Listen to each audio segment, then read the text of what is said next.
En hoe wordt ons oordeelsvermogen in een bepaalde richting niet gedwongen, maar heel zacht bewogen, waardoor je over het algemeen geleidelijk aan in heel andere gedachtenvormen komt. In mijn gesprekken met Toon Hermans zei hij toen al, in zijn begin jaren 90, elke dag een beetje. Als je mensen wil veranderen in hun opvattingen, dan moet je elke dag een beetje geven. Zodat ze het niet merken, dat ze niet het gevoel krijgen van ja, maar dit is echt belachelijk. Als je het heel voorzichtig doet, dan kun je het grootste deel van de mensen ertoe brengen om echt andere meningen en oordelen te gaan vormen.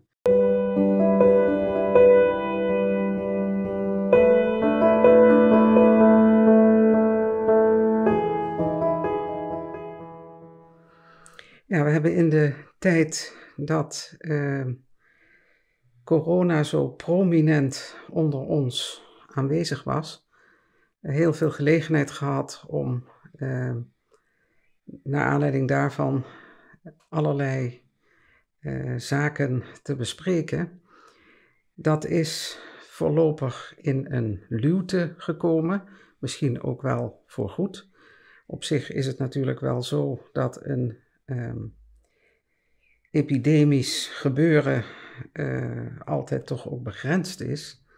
Dus ja, je zou kunnen hopen dat na een periode van 2 jaar werkelijk een eind komt aan zo'n epidemie, pandemie als je wil.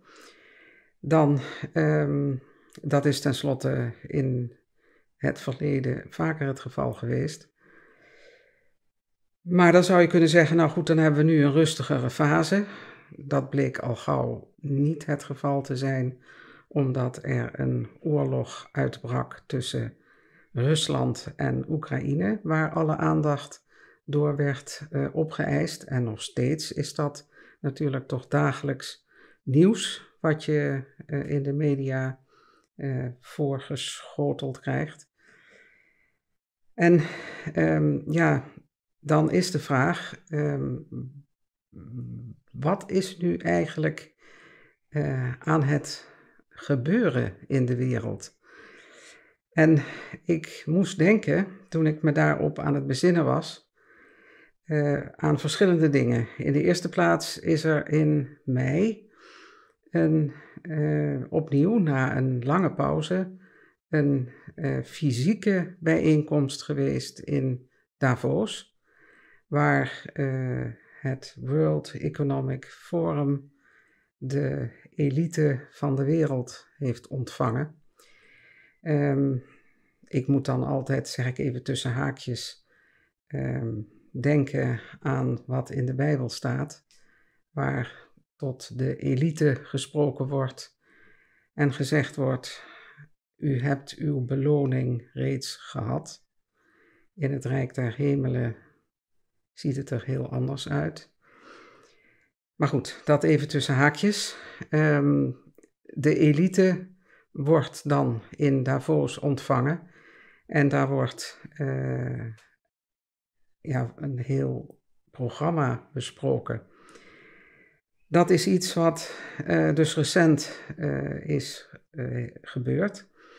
En toen moest ik ook denken aan een video die ik gezien heb in de tijd dat corona zo heftig aanwezig was en je als levende mens in deze wereld dan toch wel echt behoefte hebt aan punten van troost en die ga je dan zoeken.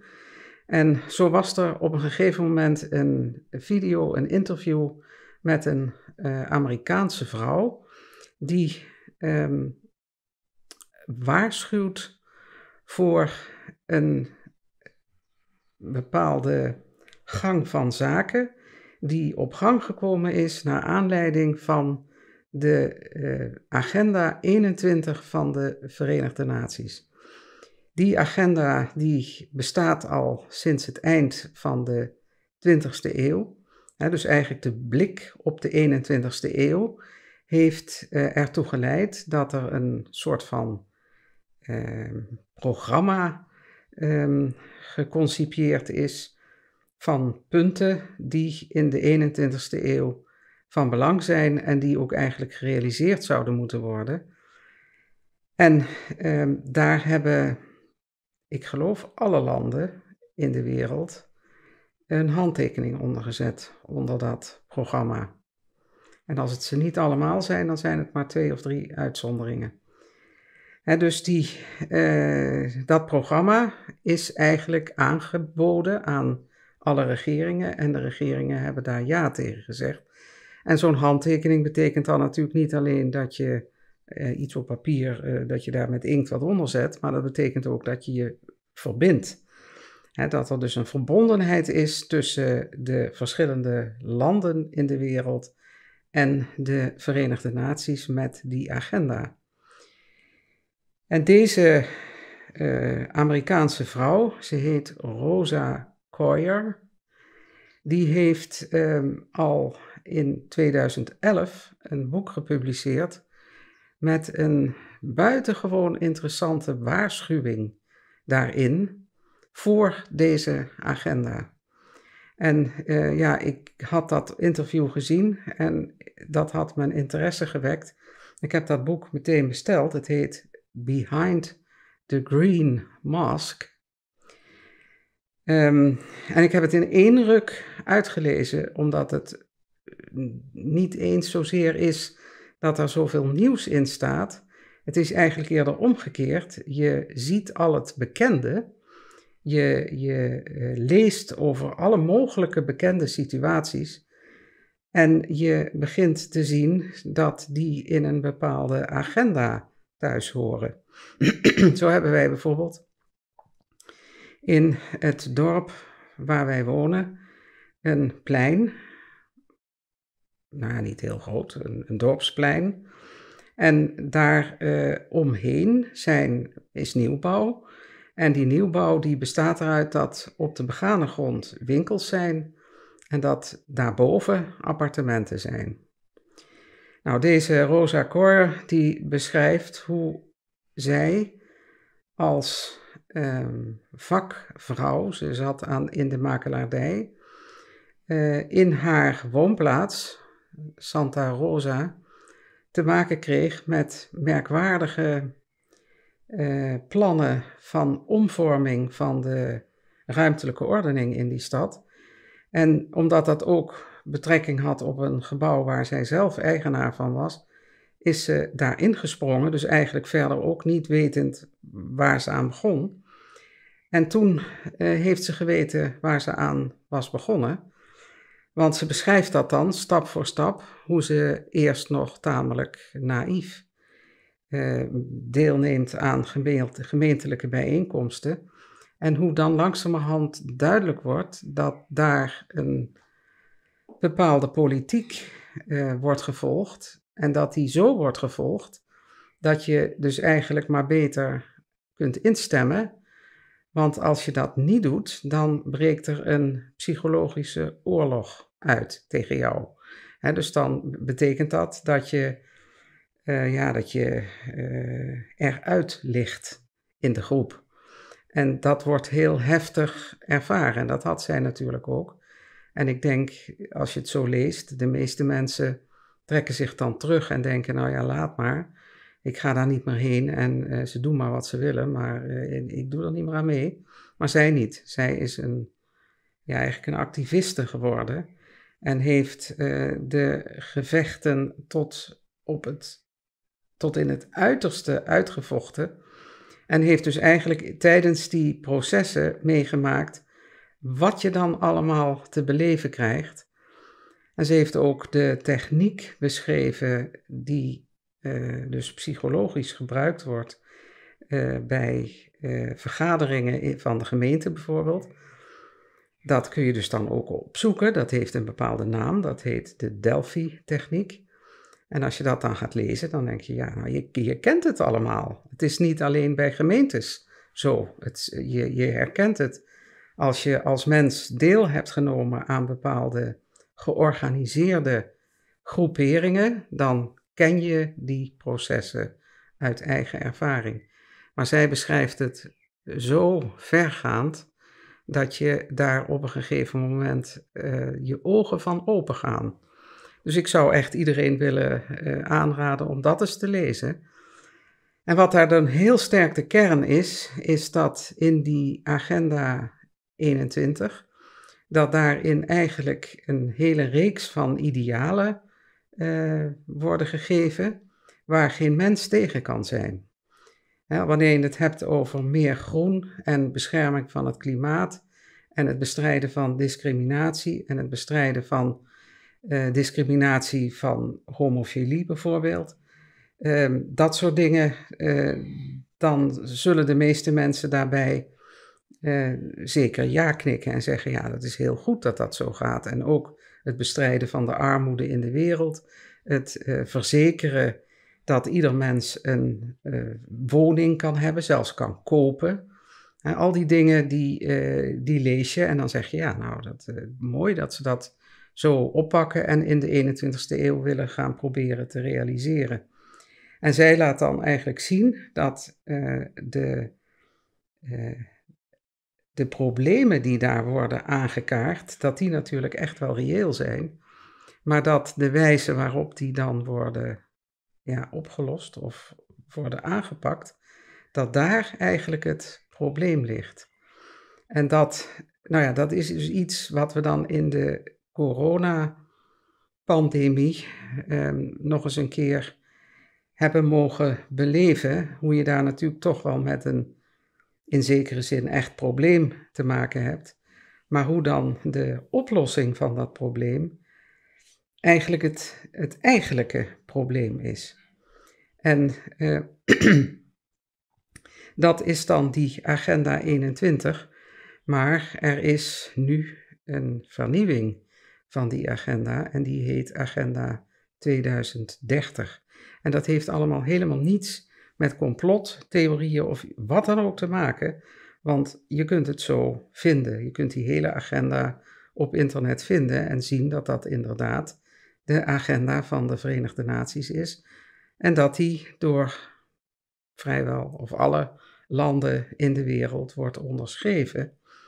En dat we dus te maken hebben met een wereldwijde agenda die voor 2030 zou moeten zijn gerealiseerd.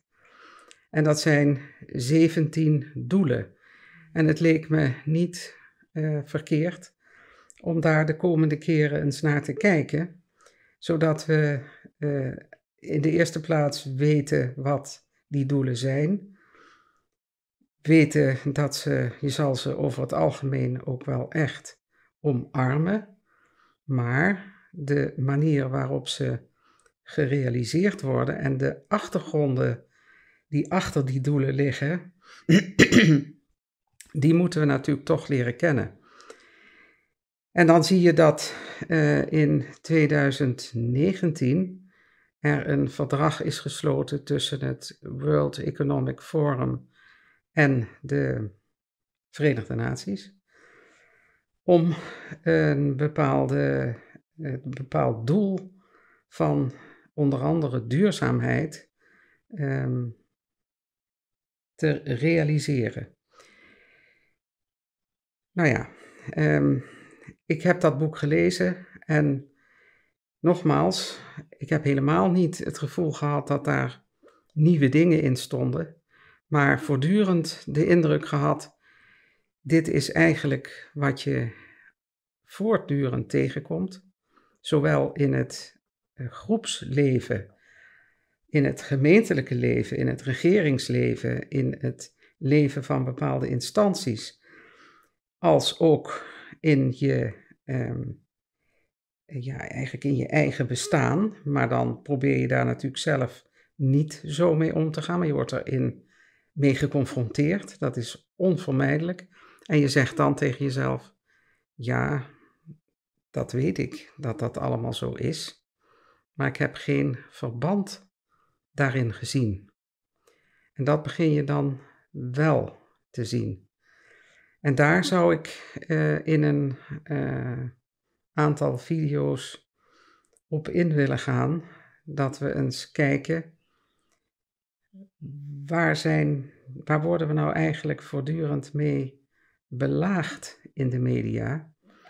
En hoe wordt ons oordeelsvermogen in een bepaalde richting niet gedwongen, maar heel zacht bewogen, waardoor je over het algemeen geleidelijk aan in heel andere gedachtenvormen komt. In mijn gesprekken met Toon Hermans zei hij toen al, in begin jaren 90, elke dag een beetje. Als je mensen wil veranderen in hun opvattingen, dan moet je elke dag een beetje geven. Zodat ze het niet merken, dat ze niet het gevoel krijgen van ja, maar dit is echt belachelijk. Als je het heel voorzichtig doet, dan kun je het grootste deel van de mensen ertoe brengen om echt andere meningen en oordelen te gaan vormen. En dat is een bepaalde techniek.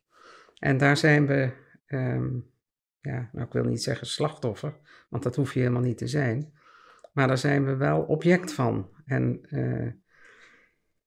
ik geloof dat het heel hard nodig is dat we in de zelfkennis bewust worden dat we daar object van zijn, hoe dat gedaan wordt en dat we steeds sterker en sterker worden in het zelf vormen van mening en oordeel. En dan niet maar raak natuurlijk, niet op grond van wat je toch al altijd voelde, maar op grond van datgene wat de feiten jou echt te zeggen hebben.